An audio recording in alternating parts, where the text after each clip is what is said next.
ವಿದ್ಯಾರ್ಥಿಗಳೆಲ್ಲರಿಗೂ ಜ್ಞಾನ ಬೆಳಗು ಯೂಟ್ಯೂಬ್ ಚಾನಲ್ಗೆ ಸ್ವಾಗತ. ಹಿಂದಿನ ವಿಡಿಯೋದಲ್ಲಿ ನೀವು 8ನೇ ತರಗತಿ ಪಾಠ 1 ಬುದ್ಧನ ಸಲಹೆ ಇದರಲ್ಲಿ ಕೃತಿಕಾರರ ಪರಿಚಯ ಹಾಗೂ ಪಾಠ ಪ್ರವೇಶದ ಬಗ್ಗೆ ತಿಳ್ಕೊಂಡಿದ್ರಿ. ಪಾಠ ಪ್ರವೇಶದಲ್ಲಿ ಮಾನವ ನೈಸರ್ಗಿಕ ಸಂಪನ್ಮೂಲಗಳನ್ನು ಬಳಸಿಕೊಂಡು ಸುಖ, ಶಾಂತಿ, ಸಮೃದ್ಧಿಯ ಜೀವನವನ್ನು ನಡೆಸ್ತಾ ಇದ್ದಾನೆ. ಆದರೆ ಈ ಪ್ರಾಕೃತಿಕ ಸಂಪನ್ಮೂಲಗಳನ್ನು ಉಪಯೋಗ ಮಾಡಿಕೊಳ್ಬೇಕಾದಾಗ ಸ್ವಾರ್ಥ, ಅತಿ ಆಸೆಯಿಂದ ತನ್ನ ಜೀವನವನ್ನೆಲ್ಲ ಸರ್ವನಾಶ ಮಾಡ್ಕೊಂಡು ಬಿಡ್ತಾನೆ. ಹಾಗೆ ತನ್ನ ಜೀವನದಲ್ಲಿ ಸಮಸ್ಯೆಗಳನ್ನು ತಂದ್ಕೊಳ್ತಾನೆ. ಜೀವನಕ್ಕೆ ಮನುಷ್ಯ ಬದುಕೋದಕ್ಕೆ ಜೀವನಕ್ಕೆ ಬೇಕಾಗಿರ್ತಕ್ಕಂಥದ್ದು ಗಾಳಿ, ನೀರು, ಆಹಾರ ಅಷ್ಟೇ ಅಲ್ಲದೆ ಸುಖ, ಶಾಂತಿ, ನೆಮ್ಮದಿ ಕೂಡ ಬೇಕಾಗಿದೆ. ಅದಕ್ಕೋಸ್ಕರ ಎಂತಹ ಕಷ್ಟ ಆದರೂ ಕೂಡ ಏನು ಮಾಡಬೇಕು, ಅದನ್ನು ಸೌಹಾರ್ದಯುತವಾಗಿ ಬುದ್ಧಿವಂತಿಕೆಯಿಂದ ಬಗೆಹರಿಸ್ಕೊಳ್ಬೇಕು ವಿನಃ ಯುದ್ಧ, ಜಗಳ, ಸಂಘರ್ಷಕ್ಕೆ ಇಳಿಬಾರ್ದು ಅನ್ನೋದು ಈ ಪಾಠ ಪ್ರವೇಶದಲ್ಲಿ ಇದೆ. ಕಪಿಲವಸ್ತು ಎನ್ನುವ ನಗರ ಇದು ಭಾರತದ ಉತ್ತರ ಭಾಗದಲ್ಲಿದೆ. ಈಗ ನೇಪಾಳ ದೇಶಕ್ಕೆ ಸೇರಿದೆ. ಇಲ್ಲಿ ಶಾಕ್ಯ ಮನೆತನದ ಒಬ್ಬ ಅರಸ ಶುದ್ಧೋಧನ ಆಳ್ತಾ ಇದ್ದ. ಶುದ್ಧೋಧನನ ಮಗನ ಹೆಸರು ಸಿದ್ಧಾರ್ಥ. ಮುಂದೆ ಬೆಳೆದು ದೊಡ್ಡವನಾದ ಮೇಲೆ ಸನ್ಯಾಸತ್ವವನ್ನು ಸ್ವೀಕರಿಸಿ ಭಗವಾನ್ ಬುದ್ಧದೇವ ಆಗ್ತಾನೆ. ಈ ಕಪಿಲವಸ್ತು ನಗರದ ಸಮೀಪದಲ್ಲಿ ಹೇಮಕೂಟ ಪರ್ವತಗಳಿದ್ದವು. ಅಲ್ಲಿ ಗಂಗಾ ನದಿ ಹುಟ್ಟಿ ಕಾಶಿಯವರೆಗೆ ಹರಿದು ಬಂದು ನಂತರದಲ್ಲಿ ಕವಲಾಗುತ್ತೆ. ಕವಲಾಗಿ ಒಂದು ಭಾಗ ಏನಾಗುತ್ತೆ, ಬಂದು ಬಂಗಾಳ ಕೊಲ್ಲಿಯನ್ನು ಸೇರುತ್ತೆ. ಆ ನದಿಗಳ ಎರಡೂ ಪಕ್ಕದಲ್ಲಿ ಏನಿದ್ವು, ಎರಡೂ ರಾಜ್ಯಗಳಿದ್ವು.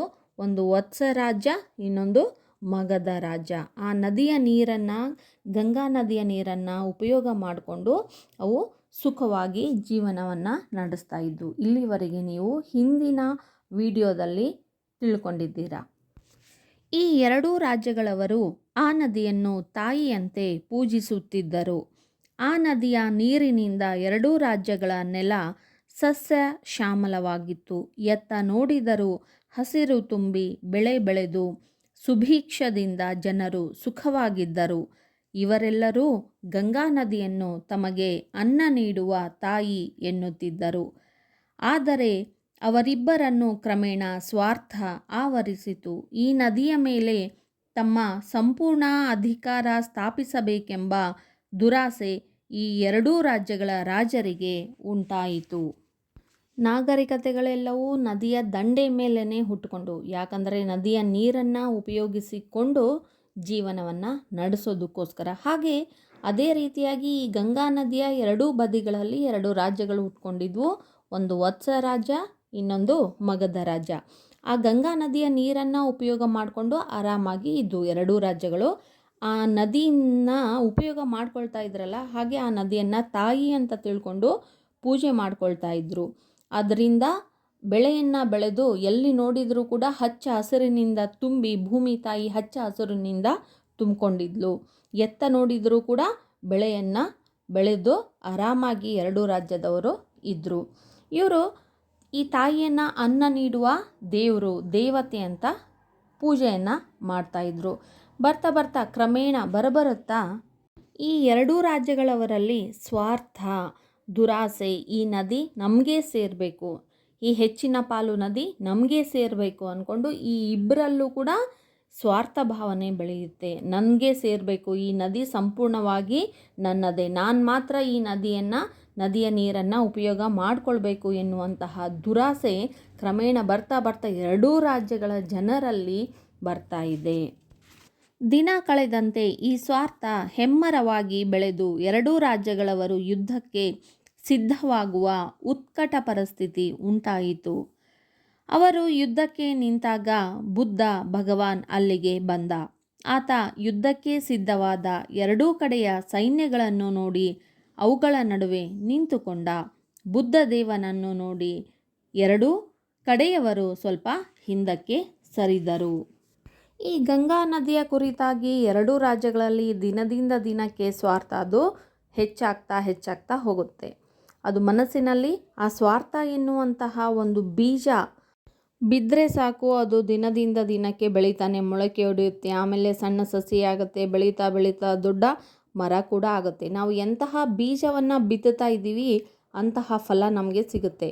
ಮಾವಿನ ಬೀಜವನ್ನು ಬಿತ್ತಿದರೆ ಮಾವಿನಕಾಯಿ ಮಾವಿನ ಫಲ ಸಿಗುತ್ತೆ, ಬೇವಿನ ಬೀಜವನ್ನು ಬಿತ್ತಿದರೆ ಬೇವಿನ ಫಲ.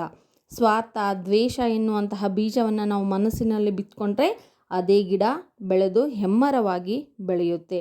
ಅದು ಬಿಟ್ಟು ಪ್ರೀತಿ, ಕರುಣೆ ಎನ್ನುವಂತಹ ಒಂದು ಬೀಜವನ್ನು ಬಿತ್ತಿದರೆ ಅದೇ ಬೆಳೆದು ಮರವಾಗಿ ನಿಲ್ಲುತ್ತೆ. ಎರಡೂ ರಾಜ್ಯಗಳಲ್ಲಿ ಸ್ವಾರ್ಥ, ದ್ವೇಷ, ಈ ಗಂಗಾ ನದಿ ಸಂಪೂರ್ಣವಾಗಿ ನನಗೆ ಸೇರಬೇಕು ಎನ್ನುವಂತಹ ಭಾವನೆ ದಿನದಿಂದ ದಿನಕ್ಕೆ ಬೆಳೀತಾ ಬೆಳೀತಾ ಹೋಗ್ತಾ ಇದೆ. ಈ ಎರಡೂ ರಾಜ್ಯಗಳಲ್ಲಿ ಯಾರು ಕೂಡ ಹಿಂದೆ ಸರಿಯೋಕೆ ತಯಾರಿಲ್ಲ ಮತ್ತು ಸೋಲನ್ನು ಒಪ್ಕೊಳ್ಳೋದಕ್ಕೆ ತಯಾರಿಲ್ಲ. ಈ ಪರಿಸ್ಥಿತಿ ಸಂಪೂರ್ಣವಾಗಿ ಒಂದು ಉತ್ಕಟ ಪರಿಸ್ಥಿತಿ, ಒಂದು ಸಂಕೀರ್ಣ ಪರಿಸ್ಥಿತಿ, ಬಿಡಿಸಲಾಗದಂತಹ ಒಂದು ಸಮಸ್ಯೆ ಉಂಟಾಗಿ ಕೊನೆಗೆ ಯುದ್ಧಕ್ಕೆ ಸಿದ್ಧವಾಗುವಂಥ, ಯುದ್ಧದಲ್ಲಿ ಯಾರು ಗೆಲ್ತಾರೋ ಅವರಿಗೆ ಆ ಗಂಗಾ ನದಿ ಸೇರಬೇಕು ಎನ್ನುವಂಥ ತೀರ್ಮಾನಕ್ಕೆ ಬರ್ತಾರೆ. ಈ ವಿಷಯ ಬುದ್ಧದೇವನಿಗೆ ತಿಳಿದು ಬರುತ್ತೆ. ಆಗ ಬುದ್ಧದೇವ ಬಂದು ಎರಡೂ ರಾಜ್ಯಗಳ ಮಧ್ಯೆ, ಯುದ್ಧಕ್ಕೆ ಸಿದ್ಧವಾಗಿರುವಂತಹ ಎರಡೂ ರಾಜ್ಯಗಳ ಮಧ್ಯೆ ಬುದ್ಧದೇವ ನಿಂತ್ಕೊಳ್ತಾರೆ. ಆ ಬುದ್ಧದೇವನಿಗೆ ಗೌರವಗಳನ್ನು ಕೊಟ್ಟು ಅಲ್ಲಿ ಎರಡೂ ರಾಜ್ಯದವರು ಬುದ್ಧದೇವ ಬಂದು ನಿಂತಾಗ ಸ್ವಲ್ಪ ಹಿಂದಕ್ಕೆ ಸರಿತಾರೆ. ಬುದ್ಧದೇವನು ಇಬ್ಬರು ರಾಜ ಮಂತ್ರಿಗಳನ್ನು ಹಾಗೂ ಇತರ ಅಧಿಕಾರಿಗಳನ್ನು ತನ್ನ ಬಳಿಗೆ ಕರೆದು ಎಲ್ಲರಿಗೂ ಕೇಳಿಸುವಂತೆ ಗಟ್ಟಿಯಾಗಿ ಕೇಳಿದ. ನೀವು ಯುದ್ಧ ಮಾಡಲು ಏಕೆ ಸಿದ್ಧರಾಗಿದ್ದೀರಿ? ನಮ್ಮ ಜೀವನಾಧಾರವಾದ ಗಂಗಾ ನದಿಯ ನೀರಿಗಾಗಿ. ಅವರೆಲ್ಲರೂ ಒಕ್ಕೊರಲಿನಿಂದ ಉತ್ತರಿಸಿದರು. ನದಿಯ ನೀರು, ಮಾನವ ರಕ್ತ ಇವೆರಡರಲ್ಲಿ ಯಾವುದು ಹೆಚ್ಚು ಬೆಲೆಯುಳ್ಳದ್ದು? ಮನುಷ್ಯನ ರಕ್ತ ನದಿ ನೀರಿಗಿಂತ ತುಂಬ ಬೆಲೆಯುಳ್ಳದ್ದು. ಎರಡೂ ಕಡೆಯವರಿಂದ ಉತ್ತರ ಬಂತು. ಬುದ್ಧದೇವ ಯುದ್ಧ ಭೂಮಿಯಲ್ಲಿ ಎರಡೂ ರಾಜ್ಯಗಳ ಮಧ್ಯೆ ನಿಂತ್ಕೊಂಡು ಅಲ್ಲಿ ಇರ್ತಕ್ಕಂತಹ ರಾಜ, ಮಂತ್ರಿ, ಇತರ ಅಧಿಕಾರಿ ಅವರನ್ನು ತನ್ನ ಬಳಿಗೆ, ತನ್ನ ಹತ್ತಿರ ಕರೆದು ಎಲ್ಲರಿಗೂ ಕೇಳಿಸುವಂತೆ ಜೋರಾಗಿ ಕೆಲವು ಪ್ರಶ್ನೆಗಳನ್ನು ಕೇಳ್ತಾರೆ. ನೀವು ಯುದ್ಧ ಮಾಡೋದಕ್ಕೆ ಏಕೆ ಸಿದ್ಧರಾಗಿದ್ದೀರಿ? ಯಾಕೆ ರೆಡಿಯಾಗಿದ್ದೀರಾ ಅಂತ, ಯಾಕೆ ತಯಾರಾಗಿದ್ದೀರಾ ಅಂತ. ಆಗ ಏನು ಉತ್ತರ ಕೊಡ್ತಾರೆ? ನಮ್ಮ ಜೀವನಾಧಾರವಾದ ಗಂಗಾ ನದಿಯ ನೀರಿಗಾಗಿ. ನಮ್ಮ ಜೀವನಕ್ಕೆ ಮೂಲ ಆಧಾರ ಯಾವುದು? ಗಂಗಾ ನದಿ. ಅದರಿಂದ ನಾವು ದಿನ ಬಳಕೆಗೆ ಉಪಯೋಗ ಮಾಡ್ಕೊಳ್ತೀವಿ, ಬೆಳೆಯನ್ನು ಬೆಳಿತೀವಿ, ಕೃಷಿಗಾಗಿ ಉಪಯೋಗ ಮಾಡ್ಕೊಳ್ತಾ ಇದ್ವಿ, ಹಾಗೂ ಮೀನುಗಾರಿಕೆಗಾಗಿ ಉಪಯೋಗ ಮಾಡ್ಕೊಳ್ತಾ ಇದ್ವಿ.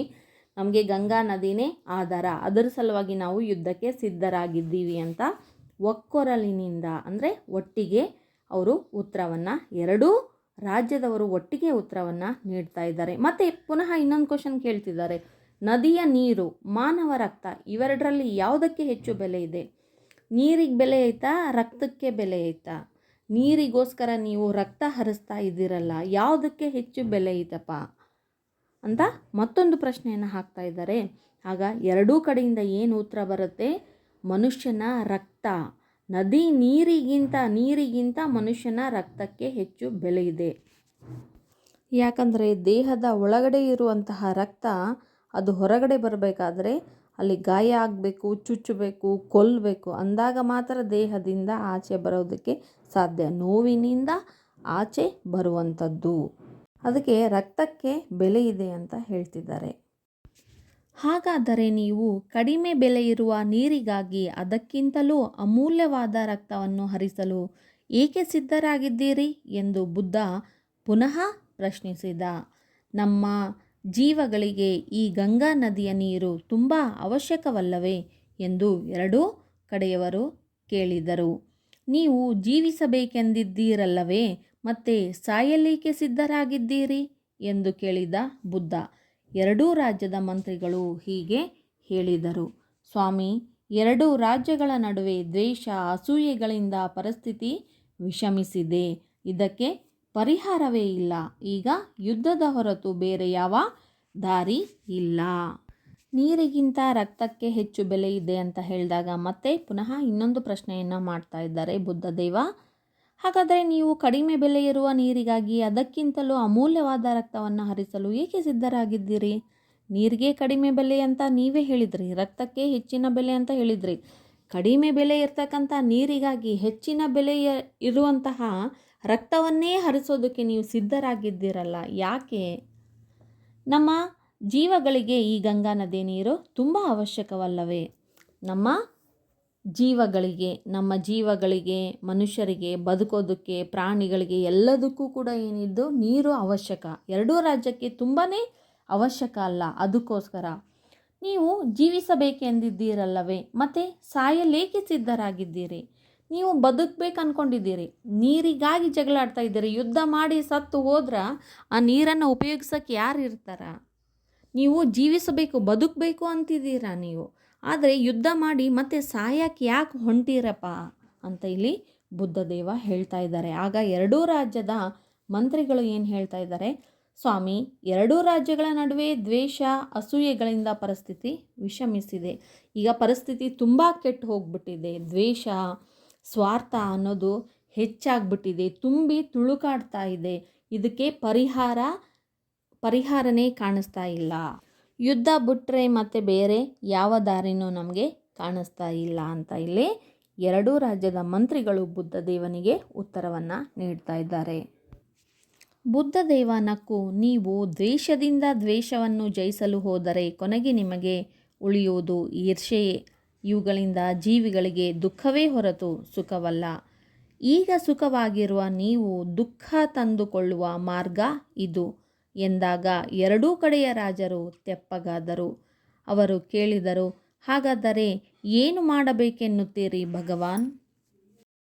ಬುದ್ಧದೇವ ನಗ್ತಾ ಇದ್ದಾರೆ.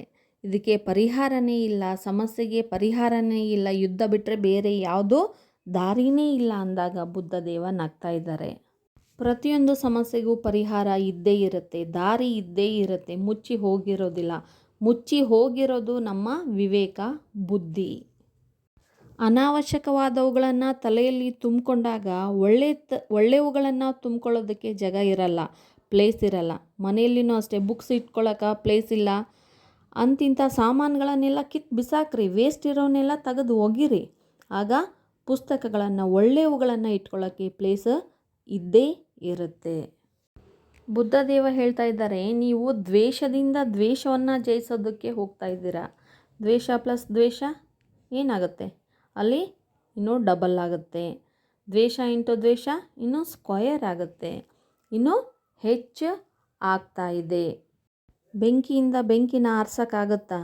ಸೂಜಿಯಿಂದ ಗಾಯನ ಮಾಯ್ಸೋಕ್ಕಾಗತ್ತಾ? ಅದಕ್ಕೆ ಔಷಧನೇ ಬೇಕು. ಹಾಗೆ ದ್ವೇಷದಿಂದ ದ್ವೇಷವನ್ನು ಗೆಲ್ಲೋದಕ್ಕೆ ಕೊನೆಗೇನು ಸಿಗುತ್ತಪ್ಪ ನಿಮಗೆ? ಅದೇ ಅಸೂಯೆ, ಹೊಟ್ಟೆ ಕಿಚ್ಚು. ಯುದ್ಧ ಮಾಡಿ ಗೆದ್ದರೆ ಇಬ್ಬರು ಯುದ್ಧ ಮಾಡಿದರೆ ಒಬ್ಬರು ಮಾತ್ರ ಗೆಲ್ಲೇಬೇಕು, ಹೌದಾ? ಅವ್ರು ಗೆದ್ದವರು, ಸೋತವರು ಸುಮ್ಮನೆ ಇರ್ತಾರಾ? ಮತ್ತೆ ಅವಕಾಶಕ್ಕಾಗಿ ಕಾಯ್ತಿರ್ತಾರ. ಹೀಗೆ ಅದು ಮುಂದುವರಿತಾನೇ ಇರುತ್ತೆ. ಅದಕ್ಕೆ ಕೊನೆ ಅನ್ನೋದೇ ಇರಲ್ಲ. ಇದರಿಂದ ಜೀವಿಗಳಿಗೆ ದುಃಖನೇ ಸಿಗುತ್ತೆ, ನೋವು ಸಾವುಗಳೇ ಸಿಗುತ್ತೆ. ಈಗ ನೀವು ಸುಖವಾಗಿದ್ದೀರಿ, ಆರಾಮಾಗಿದ್ದೀರಿ. ನೀರನ್ನು ಎರಡೂ ರಾಜ್ಯದವರು ಹಂಚಿಕೊಂಡು ಸುಖವಾಗಿದ್ದೀರಿ, ಆರಾಮಾಗಿದ್ದೀರಿ. ಯಾಕೆ ಮತ್ತೆ ದ್ವೇಷ, ಸ್ವಾರ್ಥವನ್ನು ಬಳಸ್ಕೊಂಡು ನೀವು ದುಃಖವನ್ನು ತಂದ್ಕೊಳ್ತಾ ಇದ್ದೀರಾ ಅಂತ ಇಲ್ಲಿ ಎರಡೂ ಕಡೆಯವರಿಗೆ ಬುದ್ಧದೇವ ಹೇಳಿದಾಗ ಎರಡೂ ಕಡೆಯವರು ತೆಪ್ಪಗಾಗ್ತಾರೆ. ತೆಪ್ಪಗಾಗೋದಂದರೆ ಸುಮ್ಮನೆ ಆಗ್ತಾರೆ. ಹಾಗಾದರೆ ಏನು ಮಾಡಬೇಕೆನ್ನುತ್ತೀರಿ ಭಗವಾನ್? ಮತ್ತು ನಾವು ಏನು ಮಾಡೋಣ, ಏನು ಮಾಡಬೇಕು? ನೀವೇ ನಮಗೆ ದಾರಿಯನ್ನು, ಮಾರ್ಗದರ್ಶನವನ್ನು ತೋರಿಸಿ ಅಂತ ಕೇಳ್ತಿದ್ದಾರೆ. ಆಗ ಬುದ್ಧದೇವ, ಮನುಷ್ಯ ಸುಖವಾಗಿ ಜೀವಿಸಲು ನೀರು, ಗಾಳಿ, ಆಹಾರ ಎಲ್ಲವೂ ಮುಖ್ಯವಾದಂತೆ ಶಾಂತಿಯೂ ಅಷ್ಟೇ ಮುಖ್ಯ. ಯುದ್ಧದಿಂದ ಶಾಂತಿ ನಾಶವಾಗುತ್ತದೆ. ನೀವೇ ಕೈಯಾರೆ ನಿಮ್ಮ ಸುಖ ನಾಶ ಮಾಡಿಕೊಳ್ಳುವುದನ್ನು ಬಿಟ್ಟು ವಿವೇಕ ತಂದುಕೊಂಡು ಸುಖವಾಗಿರಿ. ಪ್ರಕೃತಿ ಜೀವಿಗಳಿಗೆ ವರವೇ ಹೊರತು ಶಾಪವಲ್ಲ. ಆ ವರವನ್ನು ಸರ್ವ ಮಾನವರೂ ಸಮಾನವಾಗಿ ಹಂಚಿಕೊಂಡಾಗ ಎಲ್ಲರಿಗೂ ಸುಖ ಶಾಂತಿ ಸಿಗುತ್ತದೆ ಎಂದು ಬುದ್ಧದೇವ ಬೋಧಿಸಿದ. ಎರಡೂ ಕಡೆಯ ರಾಜರಿಗೆ ಈ ಸಲಹೆ ಸತ್ಯವೆನಿಸಿತು. ಎಲ್ಲರೂ ಬುದ್ಧದೇವನಿಗೆ ನಮಸ್ಕರಿಸಿ ಯುದ್ಧ ಬೇಡವೆಂದು ತಮ್ಮ ತಮ್ಮ ಊರಿಗೆ ಹೊರಟರು. ಅಂದಿನಿಂದ ಆ ಎರಡೂ ರಾಜ್ಯದ ಜನರು ಸ್ನೇಹದಿಂದ ಸುಖವಾಗಿದ್ದರು.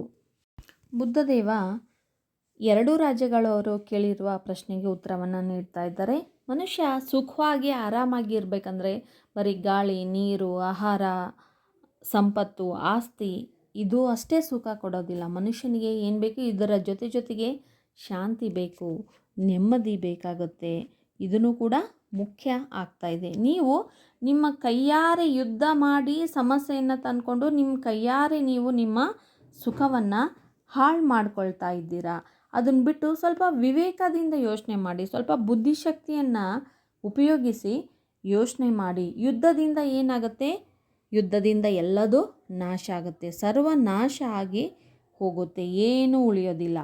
ಅದಕ್ಕೆ ನೀವು ಪ್ರಕೃತಿ ಮನುಷ್ಯನಿಗೆ ಬದುಕೋದಕ್ಕೆ ವರ ಕೊಟ್ಟಿದೆ. ಅಂದರೆ ಗಾಳಿ, ನೀರು, ಮಣ್ಣು ಎಲ್ಲದನ್ನೂ ಕೊಟ್ಟಿದೆ. ಎಲ್ಲರೂ ಅದನ್ನು ಅದು ಯಾರ ಸ್ವತ್ತೂ ಅಲ್ಲ, ಅದನ್ನು ಎಲ್ಲರೂ ಸಮಾನವಾಗಿ ಬಳಸ್ಕೋಬೇಕು, ಹಂಚ್ಕೋಬೇಕು. ಅಂದಾಗ ಮಾತ್ರ ಏನಾಗುತ್ತೆ, ಅಲ್ಲಿ ಸುಖ ಶಾಂತಿ ಅನ್ನೋದು ಸಿಗುತ್ತೆ ಅಂತ ಬುದ್ಧದೇವ ಬೋಧಿಸ್ತಾ ಇದ್ದಾರೆ. ಈ ಸಲಹೆ ದರ್ಶನ ಎರಡೂ ರಾಜ್ಯದವರಿಗೆ ಸರಿ ಅನ್ನಿಸ್ತಾ ಇದೆ. ತಮ್ಮ ತಪ್ಪಿನ ಅರಿವು ಎರಡೂ ರಾಜ್ಯದವರಿಗೆ ಆಗ್ತಾ ಇದೆ. ಯುದ್ಧ ಬೇಡ ಅಂತ ತೀರ್ಮಾನ ಮಾಡ್ತಾರೆ. ಎರಡೂ ರಾಜ್ಯದವರು ತಮ್ಮ ತಮ್ಮ ಊರಿಗೆ ಹೊರಟು ಹೋಗ್ತಾರೆ. ಅಂದಿನಿಂದ ಎರಡೂ ರಾಜ್ಯದವರೇನಿಲ್ಲಿ ಸ್ನೇಹ ಪ್ರೀತಿಯಿಂದ ಎರಡೂ ನದಿಯ ನೀರನ್ನು ಸಮಾನವಾಗಿ ಹಂಚಿಕೊಂಡು ಸುಖದಿಂದ ಜೀವನವನ್ನು ನಡೆಸ್ತಾ ಇದ್ದಾರೆ. ಹಾಗಾದರೆ ಈ ಪಾಠದಿಂದ ಕಲಿತಕ್ಕಂತಹ ನೀತಿ ಮೌಲ್ಯ ಏನು?